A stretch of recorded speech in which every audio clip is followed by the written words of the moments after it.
welcome to the EMSNation podcast. We are live from Sundsvall, Sweden, day 2, the final day of the Tactical Trauma Conference hosted by our very good friend, Fredrik Granholm. We have reassembled an expert panel to talk about the entire day and bring the highlights, the tips, the tactics that you can take home with you to help incorporate into your medical practice and elevate your own game. So without further ado, here is our panel. Hi, I'm Mark Forrest. I'm an anaesthetist intensivist and medical director of fire and police in the UK. Twitter handle @OBDoc. This is Rick Dutton. I'm the Chief Quality Officer at U.S. Anesthesia Partners in Dallas at Trauma Dinosaur. Hi, I'm Kasia Hamptom. I'm an ER doc currently working at the U.S. Army Hospital in Landstuhl, Germany, at Twitter handle @KasiaMD. Susan Brundage, Professor of Trauma Education at the Royal London in London, and Trauma at Trauma Masters. Leilani Doyle. I'm a Canadian anesthesiologist in the military. I do forward surgical care as well as helping set up some of our forward aeromedical evacuation capabilities. Twitter handle @DoyleLeilani. Hi, Mike Lauria here, former PJ in the Air Force, currently a flight paramedic and fourth-year medical student. @Resus Padawan is my Twitter handle. Hi, I'm Andy Johnston. I'm a military intensivist in Birmingham, UK. My Twitter handle is Army Crit Care. So, day 2, who is the first speaker? And I think you can deduce or decipher a lot about both the conference as well as how heavily populated the conference is at the first lecture post-dinner, right? So, our headliner today was none other than Resus Padawan himself, Mike Lauria. And what I want to probe you on is, we've seen throughout the years, hardcore medical conferences have hardcore medical talks. We're talking about the anatomy, the physiology, the ventilator management, optimizing pre-hospital care, protocols, logistics, operations, etc. But you've really been passionate about performance psychology and thinking about the decision-making process on a daily basis or on a regular basis, not just when you have your sickest patient. What really prompted you to develop this interest, this area of study and expertise, Mike? So I think it was the fact that I had seen many very brilliant clinicians, many brilliant tacticians that knew and understood and had this tremendous knowledge base. But it didn't seem to matter exactly how smart you were or how you could recite things in a room like this when we're sitting around with one another. There was this huge chasm between what the evidence said, what people were talking about, what is possible, and what actually goes on day to day in the field or in the trauma bay. And when I really started to think about it and started to look at it, what I realized was that chasm, at least I think, can be bridged by looking at some of the other elements of how we carry out care. So looking at the logistics, looking at human factors, looking at how we think about problems, looking about how stress and environment and other things affect how we apply all these things that we know to be very effective. And I think that that's one of the next steps in optimizing care and really improving things, is seeing how we can connect theory with reality and daily application. So early on in your lecture, you started by talking about the decision-making process, either a fast or almost instinctual response by a clinician versus a slower, more deliberate, thought-out process. So tell us more, why is that even important, and how is that relevant to improving our care as individual providers or clinicians, whether in hospital or out? So I think it's very important to understand both the theoretical framework of how we understand these concepts and therefore implications for training and how we end up applying these things again in real life. So what I think is interesting is that over time there's been various camps that have evolved, and there's actually good evidence on sort of both sides of the fence in terms of this faster, intuitive decision-making process that Daniel Kahneman calls System 1, and the more analytical process, which is a little bit slower, but certainly more precise in certain cases, and Kahneman calls System 2. And then there's been a lot of argument back and forth, especially in the human factors world, about which one is better or which one is really good. And I don't think that's the question. I think it's the wrong question. The question is, when is that more appropriate? When is one of those systems more appropriate? And how do you use those two together? And I think one of the main points that I tried to drive home today was that it's really a false dichotomy. We really use both. And the better we understand these systems and how they work and what the advantages and disadvantages are, we can better train those systems to apply them in the real world. Fascinating. How does this apply in a trauma application or in dealing with a traumatically ill or injured patient? The fat man's rule. We were talking about the house of God earlier, right? In a code situation, first take your own pulse. I was thinking of that as you were talking. That's the recalibration. So in regards to the OODA loop, I think that warrants some definition. What the heck is an OODA loop? We've heard tons about this in the social media sphere.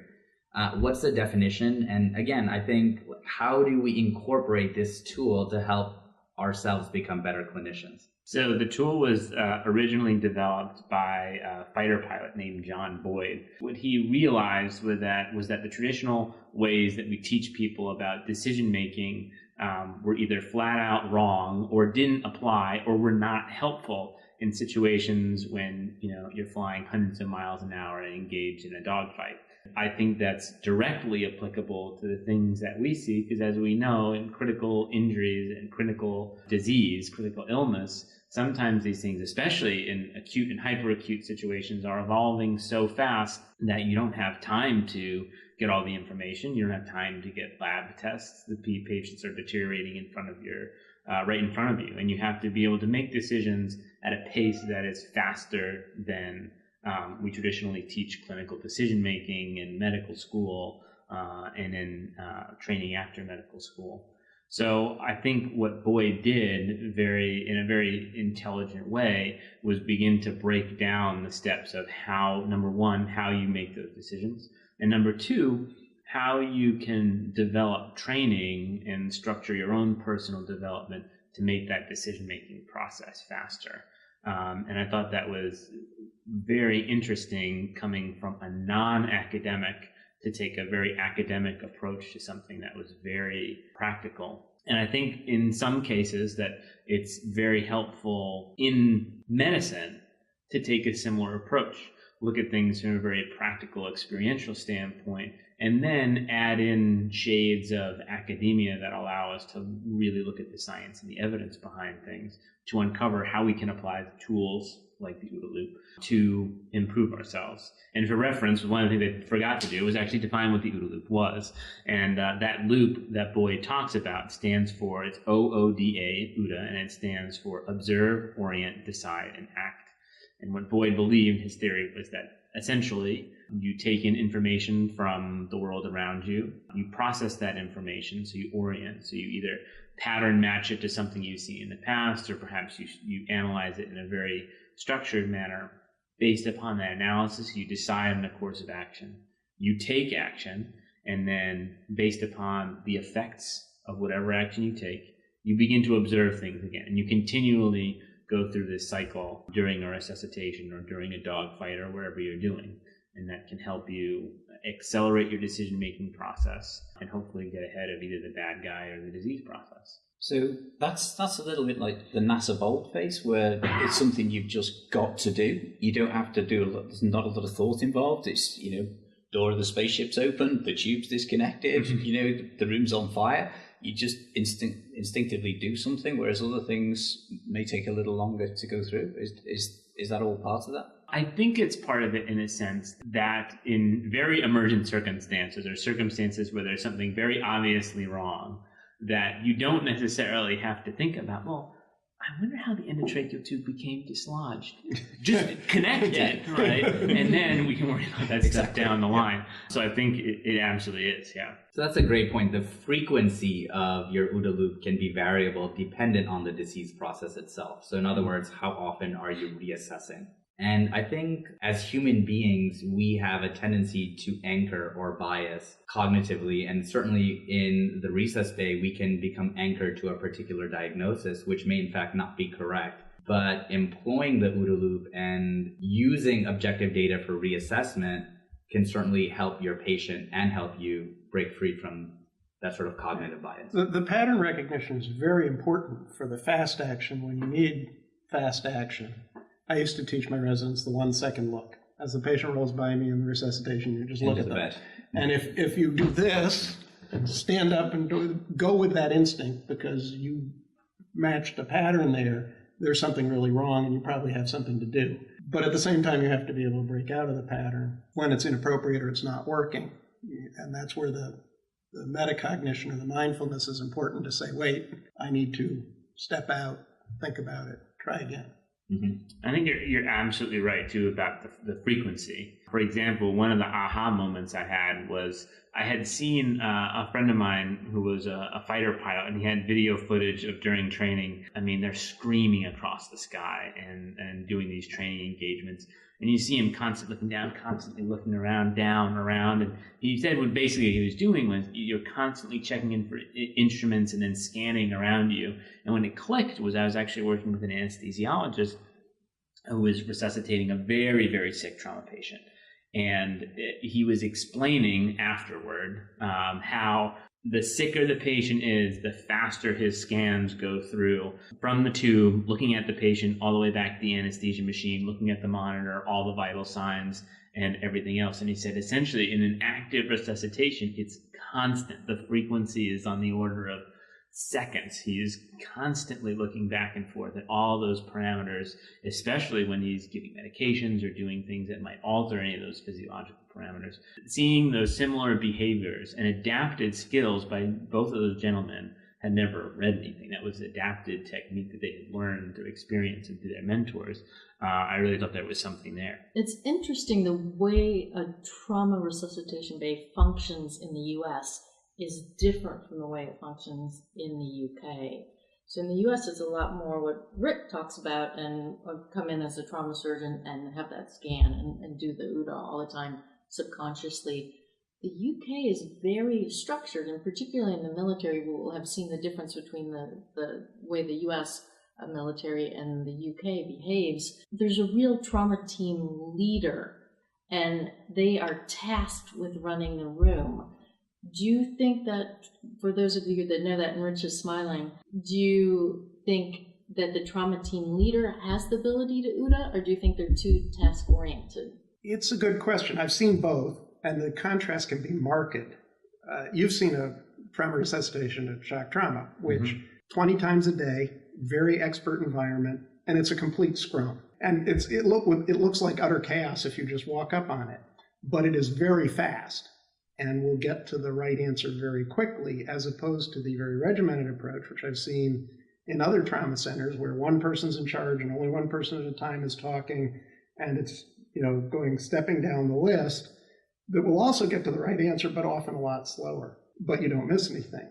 And I think a lot of that has to do with expertise and experience at some point, and how long the team has been together, and the sort of culture and dynamics of how your team functions. I think from a human factor standpoint, and seeing this in many different forms and varieties in different countries, in the military and civilian world and whatnot, I think that perhaps, and this is purely my hypothesis, I have no evidence to support this, the best structure might be a combination of those two.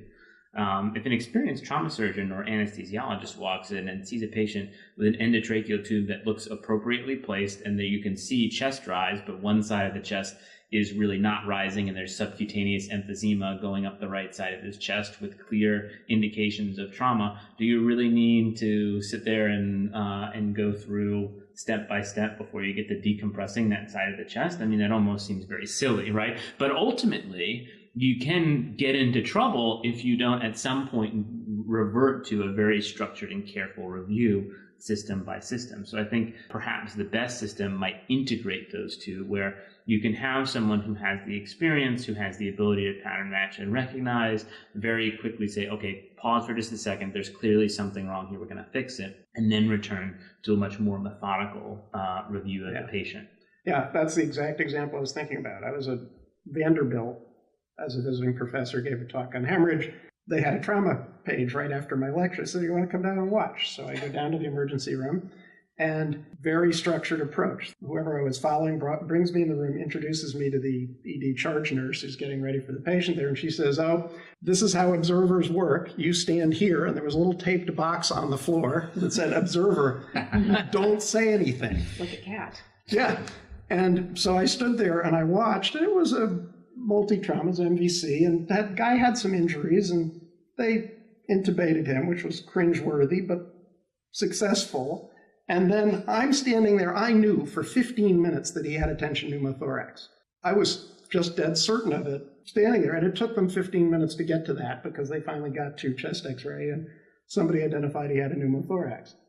It was fascinating, but I couldn't say anything. So at shock trauma, I would have walked over and hit my resident in the back of the head and said, hey, here's a pneumothorax. and we would have moved on. Yeah. Kasia, clearly they weren't incorporating ultrasound into their primary or secondary survey. How do you feel about that? Well, where I trained, we actually use this on every single trauma activation. And I think from one hand, I know that people say it a lot, that your past is not sensitive enough and this and that and whatnot. But I think that one, if you use it routinely, first of all, you get way better at it. You integrate it way better into the entire care system. You're not like into each other's way constantly. You do it quickly. And also you learn to, I know you should do it stepwise and all this, but again, we're talking about pattern recognition, right? You have a little bit of this aha moment and jump straight in because that's what you think is the most pertinent issue, quickly confirming, and then you can go back and then you can restructure and rescan and reevaluate and do the whole, the whole structure of an EFAST or whatever the thing that you're, study that you're performing. But I think the better you are at it, again, just like with any other skill, you're gonna go for pattern recognition and jump straight in and know what to look for. And I think it helps to incorporate it into every single trauma, activation, and make it easier for the entire team rather than, well, we'll do it this time and not that next time. Oh, no, it's not necessary this time. It just doesn't make sense. Yeah. I would also add that I think it's important, and this is coming from my perspective as a trainee, understanding that coming from a pre-hospital background, coming from my background in the military, and realizing now that I just had the cliff notes, right? There's way more to all of this than I had even understood before. And so now incorporating trying desperately to incorporate all this new knowledge, I need some sort of structure to that. So I'm used to my very rudimentary pre-hospital assessment and the interventions that I'm used to doing. I think it's helpful now as a trainee to have that very specific, very structured way of looking at things, because it allows me to contextualize everything. It allows me to put everything in a system that I can process. And then over time, when you see how more experienced people are just essentially cutting to the chase because they recognize the pattern that's going on, you can begin to develop that. But I think it would be very, very difficult to just try and train people to do pattern recognition, for example. Yeah. Important to do it, but just doing that without the background of a full comprehensive assessment would, I think, might be folly. Mark, I know you feel pretty strongly about forcing a provider to adhere to a strict protocol, ABCDE primary survey, and some of the limitations that are out there in regards to certain programs. Well, I think the first thing is, as we've highlighted, it's whether we're doing this vertical or horizontal approach where it's all going on at the same time, or whether you could methodically work through. That's the first thing, and I think exactly as we've highlighted, that's down to the experience of your team, or if you're not winning and you don't, and then you go back to basics and let's work down the system. In terms of which system you use, as long as it's one that works, because at the end of the day, whether you're using CABC, whether you're using March, whatever you use, they're the same. There's no real difference. And I think that's the bottom line. And interesting when you're talking about it too, bringing up the training thing. When someone's really sick, that sort of the methodical approach goes out the window. So it goes right to the pattern recognition, fix the problem. Then we'll talk about it. Yeah, and that's back to our fast thinking and end of the bed doesn't look right. I'm worried. Fascinating conversation. So to transition to an out-of-hospital topic, nevertheless involving tactical or pre-hospital physicians, We had Stephen Solid talking about cooperation between EMS, police, fire, and rescue during active shooter scenarios. And he primarily operates in Germany, if I'm not mistaken. And then Timo Jama, who is a tactical emergency physician in Finland, and sort of discussing his experience over the last 10 years. And that was one of the highlights of the conference, especially with the illustration of the differences between the Franco-German model of EMS, which really pushes for a physician in the pre-hospital space versus the US or the UK models, which are not that pre-hospital physician focused. I mean, there's certainly been lots and lots of talk even outside the conference sessions, around all this, hasn't there? I think we've all been quite shocked how many of these teams do employ, very high skilled and senior physicians. Not necessarily in the red zone, the hot zone. We're very, very close to it and pushing close to it. And there's obviously been the debate about whether you better be the paramedic or whether you train the police officers or the firefighters up. I think we've all been quite intrigued by that. But the one thing that keeps coming out for me is that if you are going to involve physicians, they've got to be embedded and they've got to train with the police officers and with the firearms guys. They can't just parachute in as and when, like you might bring an air ambulance doc in just at a particular job. They've got to be part of the organisation. Where you get those from, I don't know. Military? Timo talked a little bit about selection. He wouldn't tell us exactly how they select their positions, but clearly there's some arduous training involved, and there's also presumably some stuff about whether they actually can work well with the rest of the team. So if you put someone in who doesn't integrate with the law enforcement officers or the military, it's just not going to work, is it? It doesn't matter how good a doctor they are if they can't do the other stuff. The reliability. I've seen that. It absolutely has to do with how well you're incorporate or you can be incorporated into the team, which has a specific mission rather than your skill set. I know working with the New Jersey State Police, they have incredible criteria about not formalized criteria, but in other words, who do they accept within their little microcosm of society or their team or the stack when you're talking about a tactical operation. And of course, you have to be physically capable, but also whether you're male or female, you have to be able to banter with the guys, sort of accept some of their humor. And that allows for the processes of trust and endearment and friendship to really blossom, which when you're in the thick of it or in the hot zone, they know that they can rely on you, not only as someone who's part of a team, but as somebody who is able to provide care under fire. Yeah, I think it's absolutely critical that the physician that's chosen that goes forward is not a liability. You can't be putting their lives at risk because you lose your cool. It's the mental component more than anything that you need to have. And they talked about, doing the looking you in the eyes before letting you go forward with them. What do you look like? Do you look like you're about to lose it? Or do you look like you got it your shit together? However they decide to accept you into their group, you do really have to accept the fact that you can't be a liability. And oftentimes it's physicians, especially like on the U.S. side of care, but in any kind of ED settings, we kind of used to functioning as leaders. We take it for granted. And you made a very valid point saying you are being accepted into a group. So it is on us, whether you're a physician, no matter how many fellowship trainings and how much expertise you have, to humble yourself. This is an honor and a privilege that you are being accepted into this group, and this is on you to actually adapt to that group and to make sure that you really understand what this group is all about and what's their culture and how do they function and how do they play together and how do they work together. And that's a really important factor and a really important thing, because otherwise, oftentimes, even when it's just for training, it often happens you come to any military, tactical, civilian, pre-hospital environment as an educator, and somebody starts introducing you, oh, this is Dr. So-and-so, and I'm like, no, stop. I have a first name. It's really great to be here. I'm really happy to join you. And by the time we are done, by the end of the day, it will be on you and all of you here to judge whether it was worth it and whether I was worthy being part of that group and being invited into your group for that time.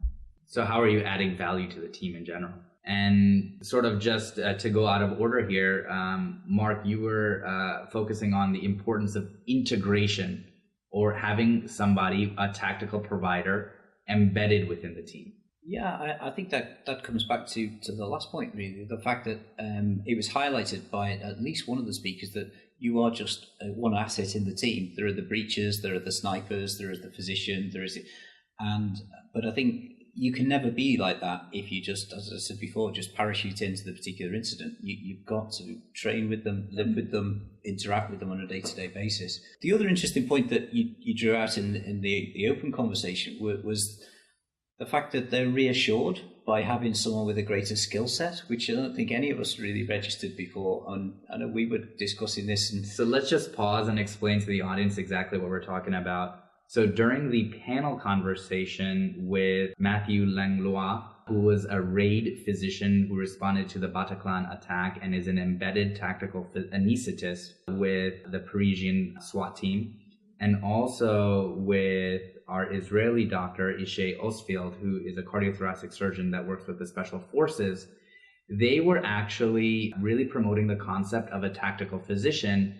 And in the US and the UK, that is a rarer concept. Typically, we have a tactical EMS provider, a tactical paramedic, and the skill set is not going to be very different in regards to care under fire. You're decompressing a tension pneumothorax, you're throwing on tourniquet, or you're doing some simple airway maneuvers, jaw thrust, chin lift, maybe a supraglottic, but highly unlikely. And the point that was brought out is there may be some psychological advantages to having a physician potentially on your tactical team. I think it was a little more, there was a little throwaway comment about cost. And it was very much, well, we can afford to have doctors. So, and it was almost, if we can have a paramedic who's tactical or a doctor who's tactical, well, we'll have a doctor, thank you. And we were sort of discussing earlier whether that was down to maybe they can use an enhanced skill that is beyond paramedic practice currently because it's new and it's fresh, whether it's Reboa or whether it's something else, So that was certainly one possibility, but I think at the end of the day, as you say, the skills that you're going to use are so simple at that level that it could be a doc, it could be a paramedic, but their view was very strong on this. I don't think it's about the interventions. I think it's much more about the pattern recognition. Here's somebody with maybe more experience who will more quickly recognize which of those skills to apply and how to do it. Which is going to mean you're going to need to put pretty senior people in that situation. Right, which sounds insane to us in the United States, I would say. When your organisation starts losing them, that's the point where you reevaluate it. We have to think about that, I think, when you're thinking about a civilian HEMS model, when you've got physicians on the helicopter. In the military, that's worked very well, but you can imagine that with a limited number of doctors in the military, that model can fall down very quickly when you start losing airframes. It was an interesting scenario described, wasn't there, where one of the doctors had actually got lost and fallen behind the team and suddenly was confronted by his own firearms officers. Yeah. And you can just imagine in the debrief, and especially if he'd got shot, that would have just ended that overnight, I would have thought. Yes. The integration is really paramount. You need to be embedded within that unit, know how they operate, know their inherent culture, and not be a liability to the mission. And that was, I was sort of trying to draw that out in the panel. How do you dice out the ethics in that situation? As providers, we take an oath to do no harm. But in regards to the international physicians who are interviewing and were actually deployed in the tactical environment, they do carry firearms because they're pushing into the hot zone. Scary. Yeah. The argument was a public health one, actually, and you can construct a non-firearm example of it, but idea being, if we shoot this person, we're going to save a lot more lives. It moves the Hippocratic Oath to a different place. Mm-hmm. So another concept that was brought out is in Paris, they said that in the RAID team, the RAID team, their tactical SWAT team, that the reason they only employ tactical physicians is for the decision-making capability. And what Dr. Langlois brought to light was the accelerated flow of patient extraction. Yeah, I think Dr. Langlois brought up the point that he had yesterday he talked about the nest being essentially in the red zone and that it's dynamic. And where I've heard of mass casualty incidents and active shooter incidents that have happened in the recent past, oftentimes we hear about communication breakdown, but also another thing we hear about is we set up the CCP or someone set it up for us and it was in the stupidest place when we realized it was in the most ridiculous place possible, but they were almost paralyzed in that, well, now we can't move it.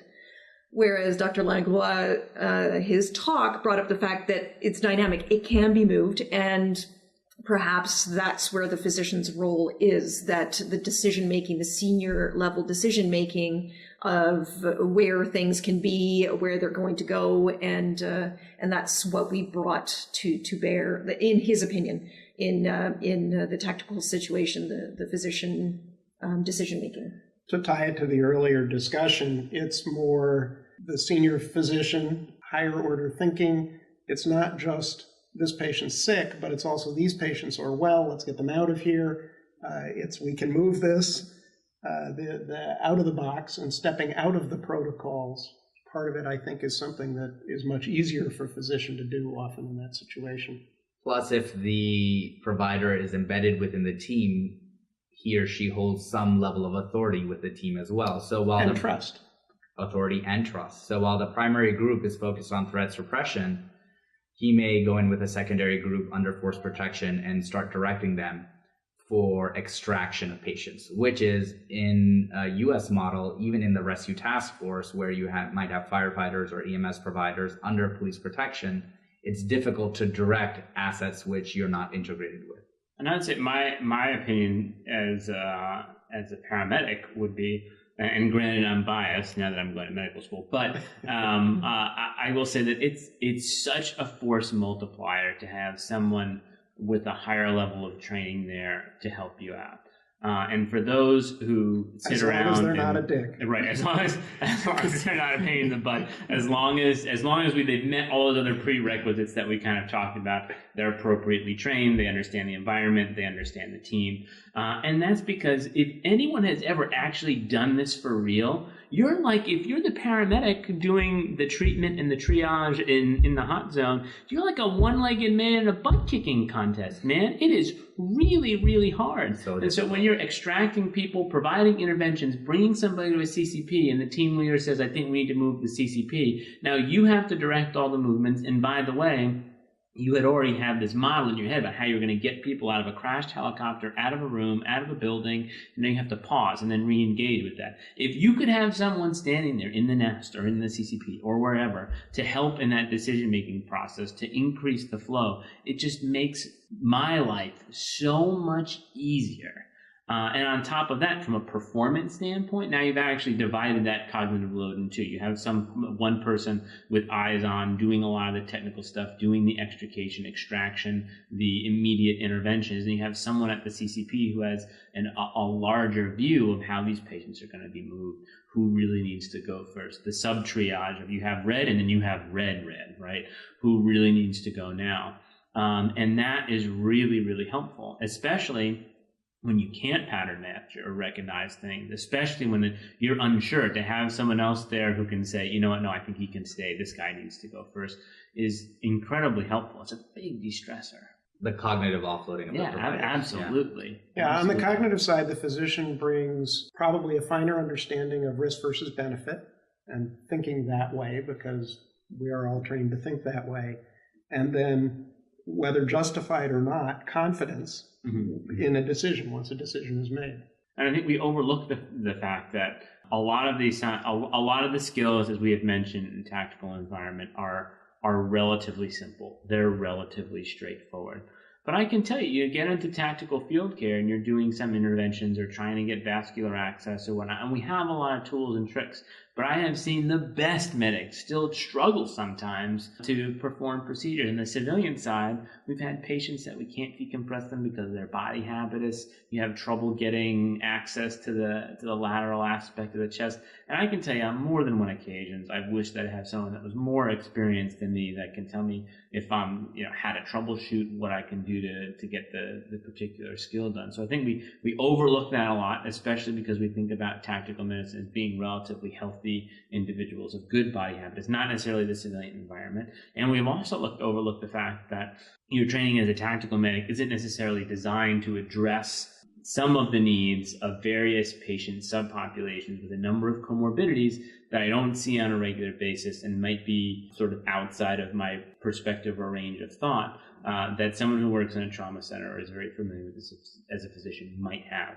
So I think there are other advantages that we could argue may or may not demonstrate a statistical benefit, but in a case-by-case basis, I think can be very helpful.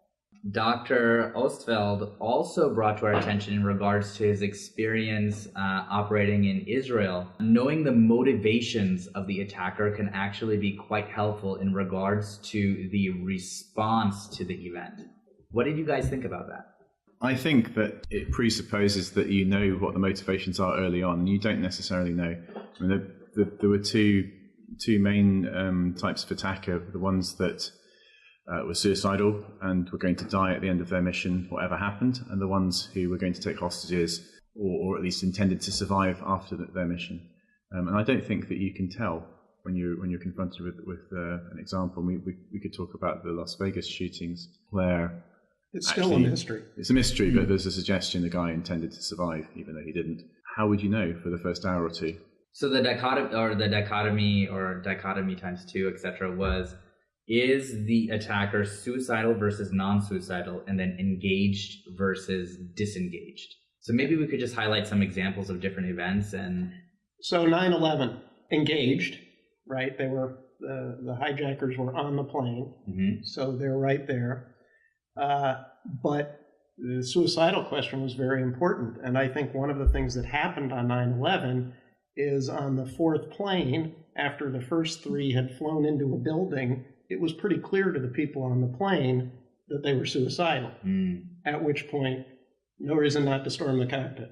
As opposed to the Boston Marathon, which was a disengaged event, right? Left a bomb, went away, clearly intended to survive or get away with it. And very different tactical implications was one of the points he made. I think also Colonel Ostfeld brought up the fact that up until relatively recently, the attacks may have been more sophisticated, had command and control elements. There were more than one person involved. And with those kinds of plans, it's easier possibly to discover them before their intentions, before they're able to carry out their plans, because sophisticated plans require logistics and communications, and that's where we can catch them potentially, versus the lone wolf, for lack of a better term, or the single person who watches one video, decides that day they're going to do misdeeds. That's very difficult, if impossible, to predict and or at least stop all of them. Our intel communities in all of our respective countries are scratching their heads as to how they're going to face these new threats.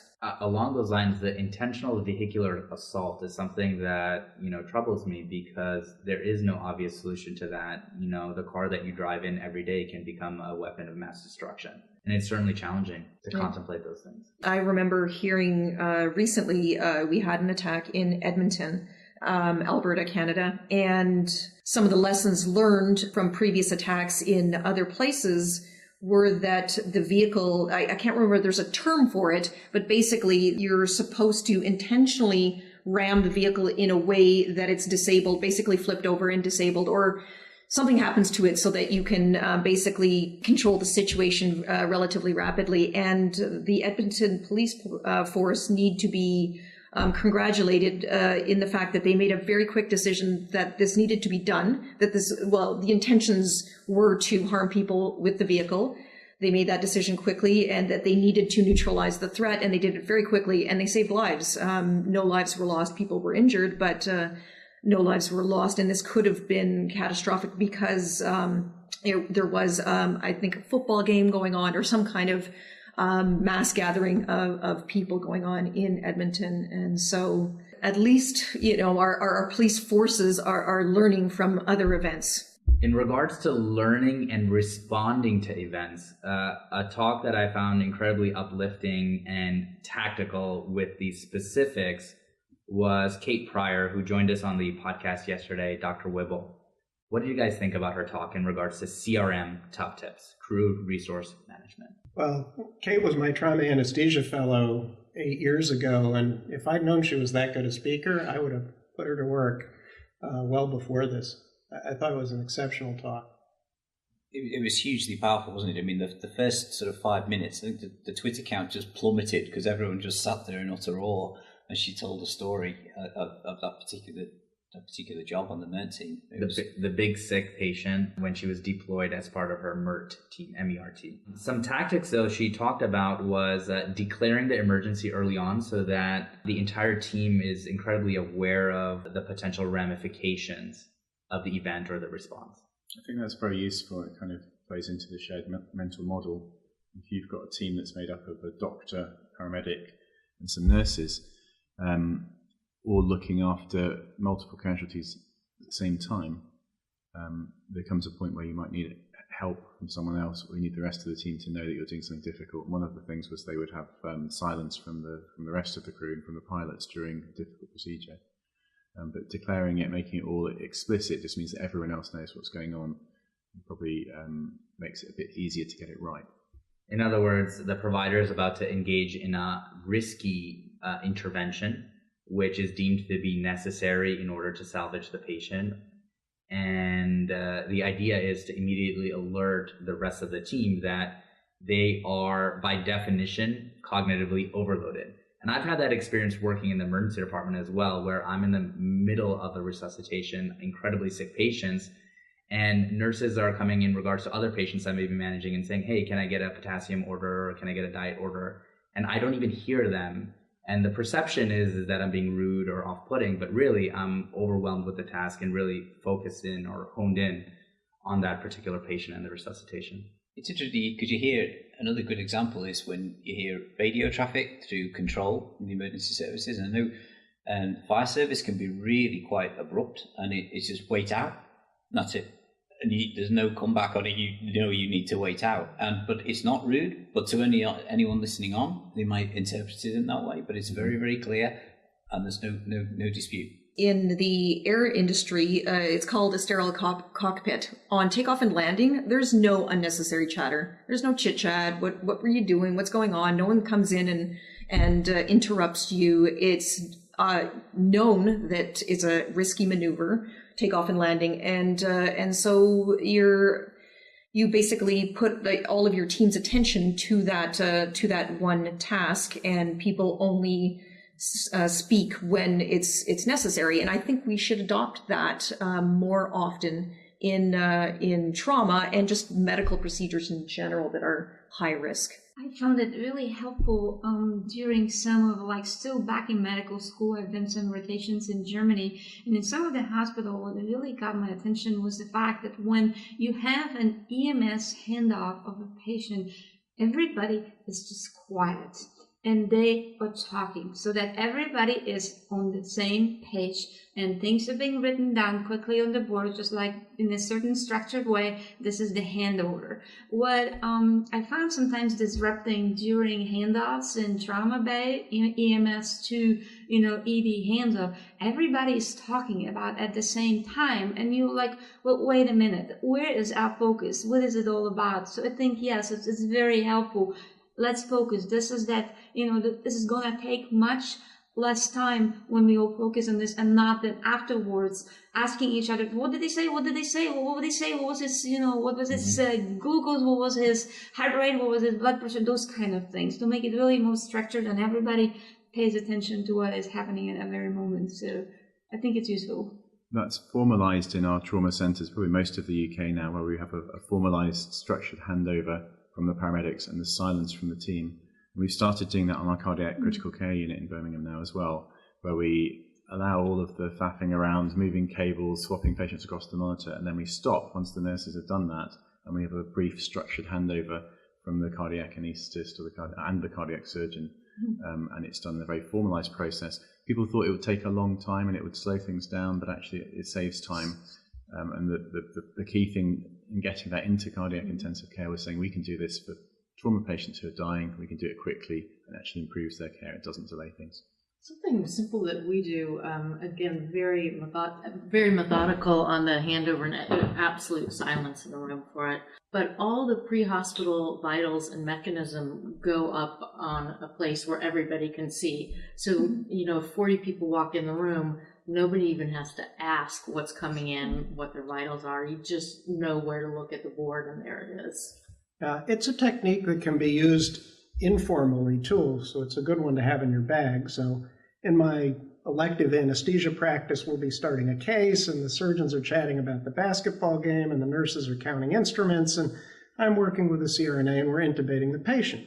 Every so often, that doesn't go so well.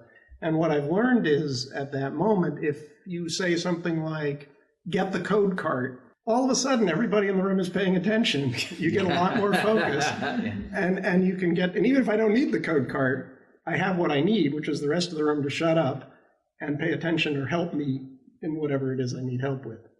Although it might have a downside too, because then when you actually really need a code card, they will be like, It doesn't happen that often, but it's a trick to have in the toolkit. You could make an argument for just limiting what you're allowed to say during some of these situations. It's actually probably only a few hundred words you need to use. Maybe it should be like on an airline, where there are only certain phrases that are going to be used during takeoff and landing.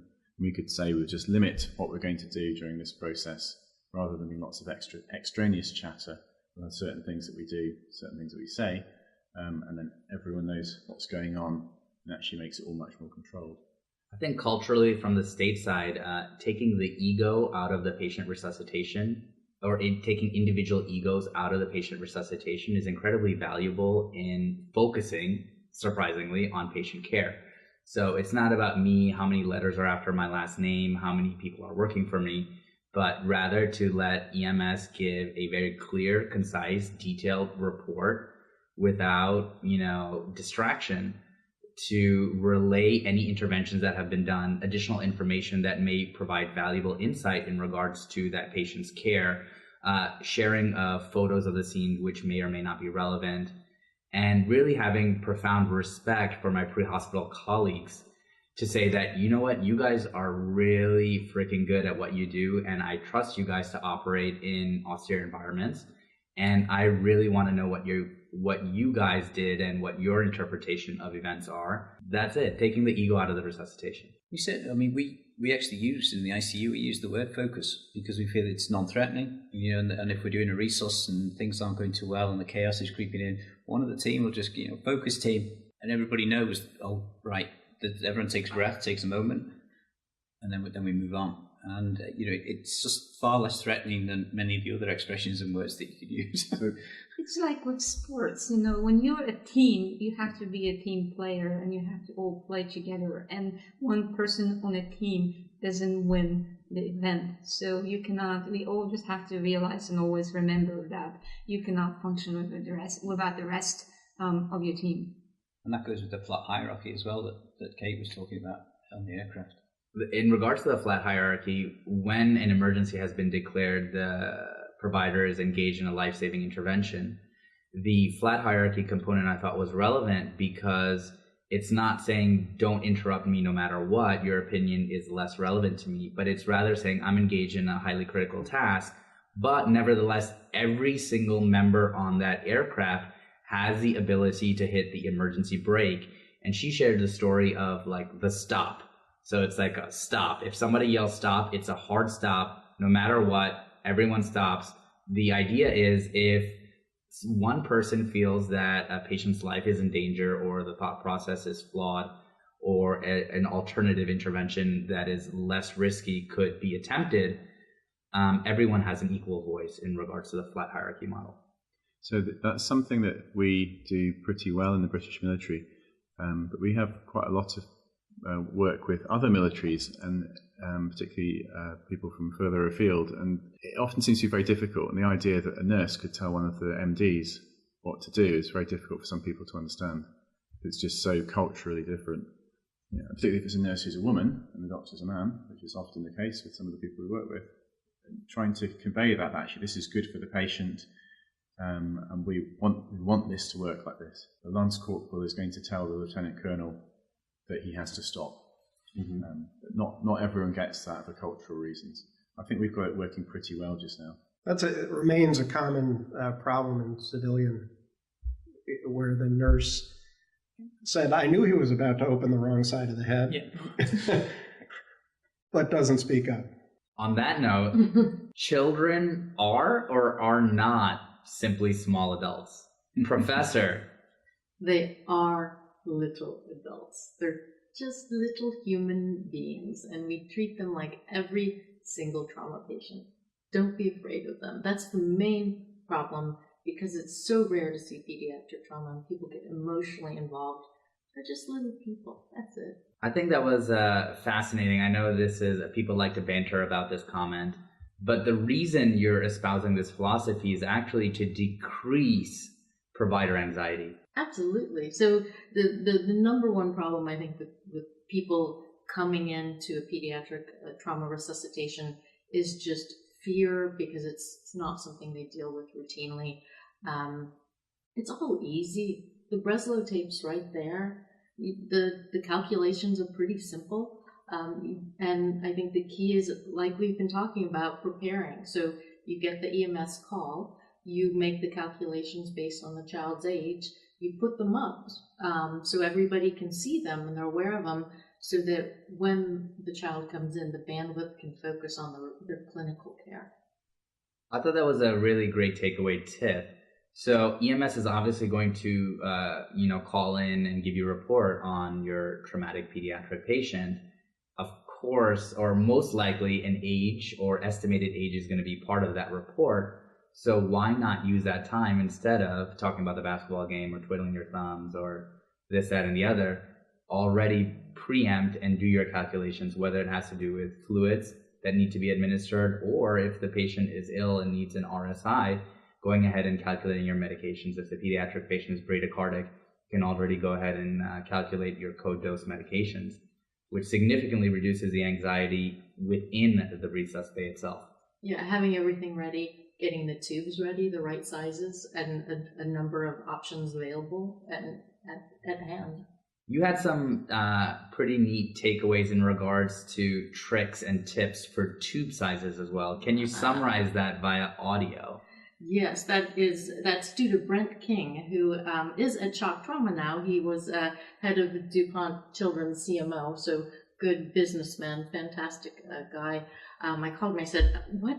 I'm a trauma surgeon. I'm not a pediatrician. What do I need to let people know?" And he said the tube tricks, 1 times, 2 times, 4 times. So 1 times is the ET tube. So you pick your ET tube based on their age. 2 times is the Foley. So say you have a number 4 ET tube, so you'd use an 8 French Foley, and the chest tube is 4 times. So 4 times 4, 16 is going to be the correct size chest tube. Very simple. So for a 4-year-old patient, let's say, for example, 1x, 2x, 4x. 1x, 2x, 4x. So then I'd have to look at the chart. So what's a 4-year-old? Probably, Mark, you can help there. 5. So yeah, we need anesthesia. Yeah. So ET tube of 5. So their Foley should be 10, and then a normal chest tube, basically 24 French. Yeah. I also heard for imagine calculation to that 3 times the ET tube size would be the depth of ET tube insertion. Okay. Do our Anissa disagree with that? There's actually little markers on the ET tube, and Don't be giving away all the secrets now. Those little markers go just at the level of the cords. That I pay slightly less attention to that in an adult because I know how deep it's supposed to go. In a child, where millimeters make a difference, then I am I am looking at that line and I'm watching it go to the level of the cords and stopping when I see it at that level. There you guys go. All the secrets of the anesthesiologist exposed on the EMSNation podcast. So we had a couple of other lectures that we just wanted to mention. Dr. Hampton, you are exquisitely passionate about point of care ultrasonography. And you brought a thought-provoking lecture to our audience and using ultrasound during a mass casualty incident, which is not a concept that many people are familiar with. So first of all, Kasia, because I thought we have this flat character here and we are part of the team. You're going to get a lot of posts. It's going to be Dr. Hampton. They're going to be sending you to the military base in Germany. Please not. No, over there I get enough. Yes, ma'am, no, ma'am. So that's enough. So here I can be just Kasia. So my thought on the whole use of ultrasound in a mass casualty incident, it comes down to the fact that, like you said earlier yourself, not every red is the same red. Not every yellow is the same yellow. And it has been shown in multiple reports of ultrasound use in mass casualty incident that it actually helps to triage your patient faster to appropriate care that they need.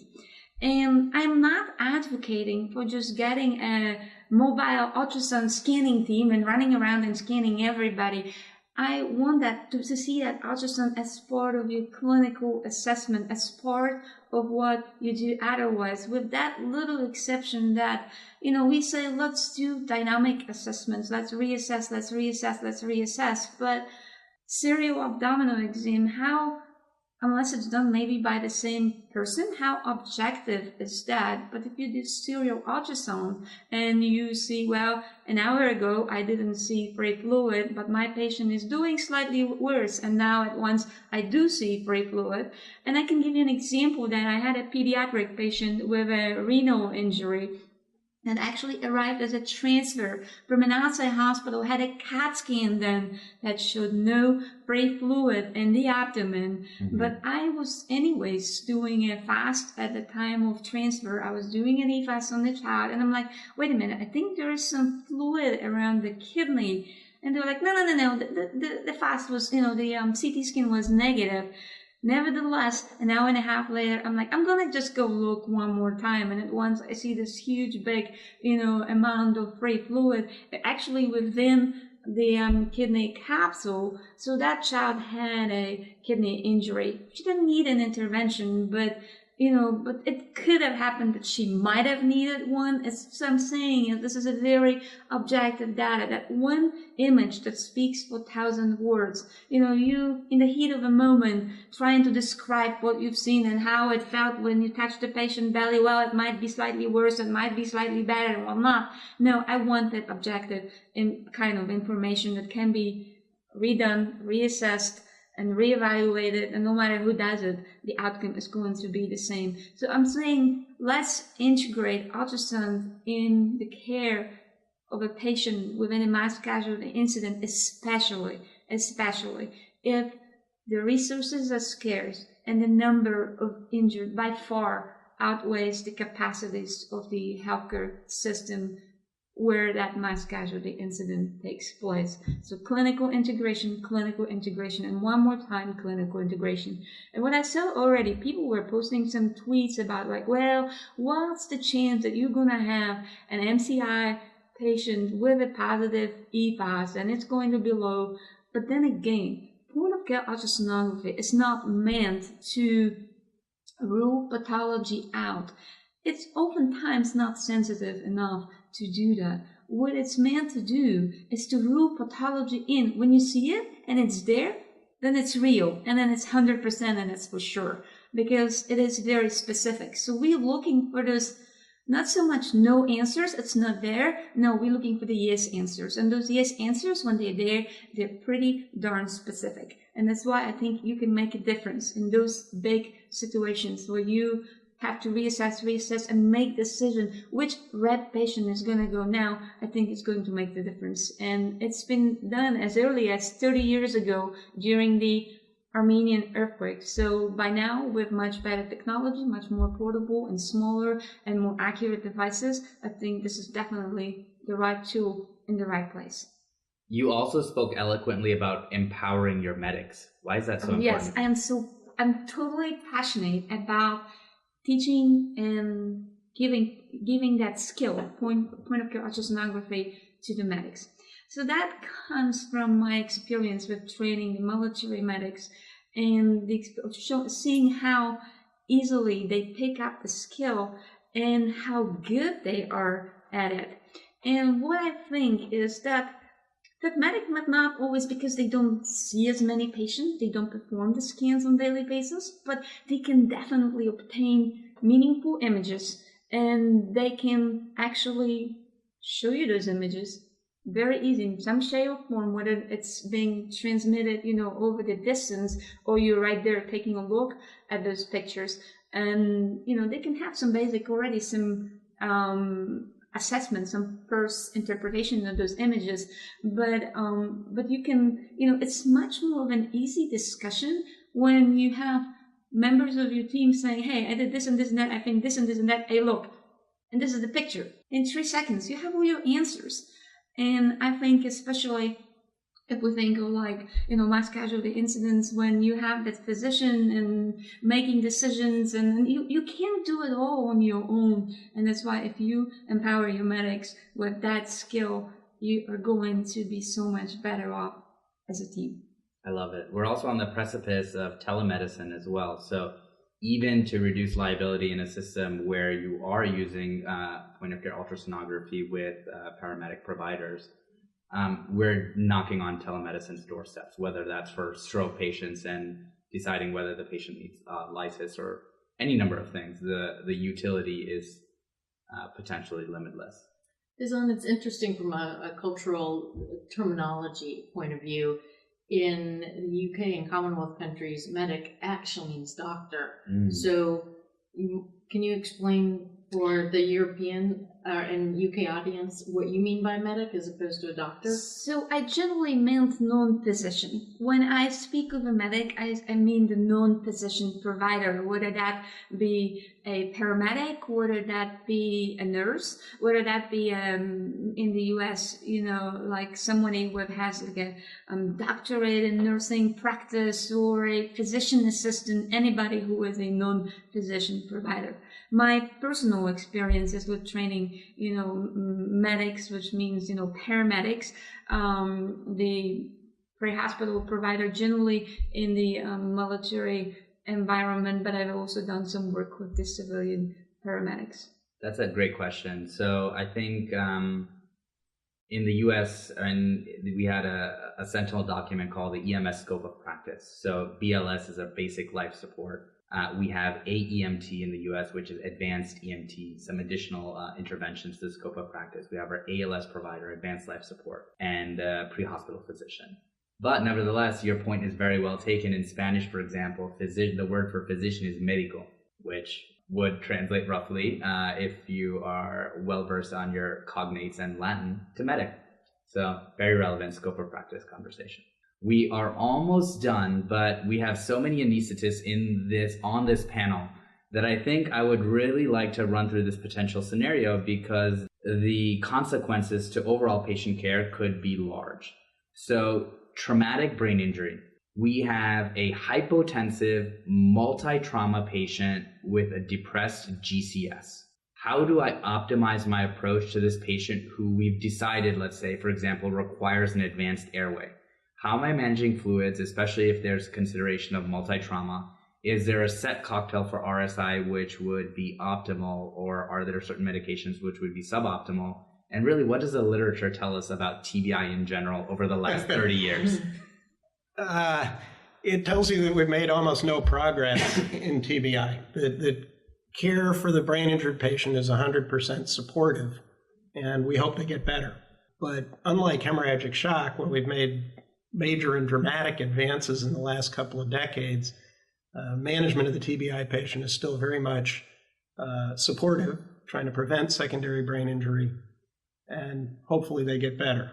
And because we don't have any magic bullet that makes the brain better. We can't operate on it other than relieving hemorrhage. So there you are. So you're a multi-trauma patient with a bad brain injury. Support the airway first. Make sure they're adequately oxygenated, and then resuscitate them. And my take on resuscitation in that patient should be exactly what you would do for any other hemorrhaging patient, including deliberate hypotension, if you need it to stop their hemorrhage. Because if they bleed to death, you don't have to worry about their brain injury. I guess there's probably some other things we could say, which are that there's some things we know are bad for the brain injury patient. So we know now that hypothermia, so therapeutic hypothermia, doesn't work. In particular, in young people, it doesn't work. They're the ones you would think it would work the best in. But it's associated with worse outcomes in them. I wouldn't say it that way. They don't, none of those silver bullets, whether you're talking about steroids or cold or oxygen or ketamine or narcotics or any of 100 other chemicals that have been dropped on brain injured patients, saying they don't work is wrong. They're all interventions. They will work in some patients some of the time. They don't work in the aggregate. And we don't yet have the smarts to know who they're going to work in. So the take home from that, I guess, should be we shouldn't be doing them. Yeah. We'll do fever prevention, but not therapeutic hypothermia. Correct. That's exactly right. We'll keep their carbon dioxide levels more or less normal. We'll avoid hyperventilation because that's bad for you. Right. There's some interventions that people like to use, like hypertonic saline and mannitol, that are probably, in aggregate, probably neutral. Some of them are based on very dodgy data, like the mannitol stuff, where 2 of the main papers were fabricated. Yes, exactly. So you support the patient in the best way you can. In 20 years, I think we'll be much smarter, whether through better imaging or biomarkers or a combination of that, to know this intervention is right for this patient at this time to appropriately manage their inflammatory response to brain injury. But we're not that smart today. So the overall answer is do the right thing, keep them down the middle of the tracks, and that's your best bet. How about hyperoxia, and also is there an ideal RSI cocktail for this theoretical patient? Oxygen fits in with all those other drugs. So we want to be in the middle. We want to be adequately oxygenated because we know that hypoxia is terrible for injured brain, but there's no evidence that giving more oxygen is helpful, and there's some evidence that it might be harmful. And again, it's probably some patients that sometimes it's good and some patients that sometimes it's bad, and we don't know how to sort them out yet. RSI, it's actually much less about the cocktail than about getting the tube in the right place quickly and avoiding the hypoxic insult. Mm-hmm. So what you're most familiar with? What you are most familiar with, both equipment and medications, is usually the right answer. I'm a dinosaur, so propofol and Sux works fine. Mm-hmm. I'll fire that. Can't get it anymore in the States, but yes, I was thiopental until you can't get it in North America, period. Yeah, I was thiopental till the last day it went away, but yeah. And that is certainly unlikely to be on EMS pharmaceutical lists. So no, I'll be shocked as well. On that note, here's our sign off. This is Mark Forrest at OBDoc. Rick Dutton at Trauma Dinosaur. Kasia Hamptom at KasiaMD. Leilani Doyle at Doyle Leilani. Andy Johnston at Army Crit Care. Susan Brundage at Trauma Masters. And Faizan Arshad, wishing everyone a safe tour.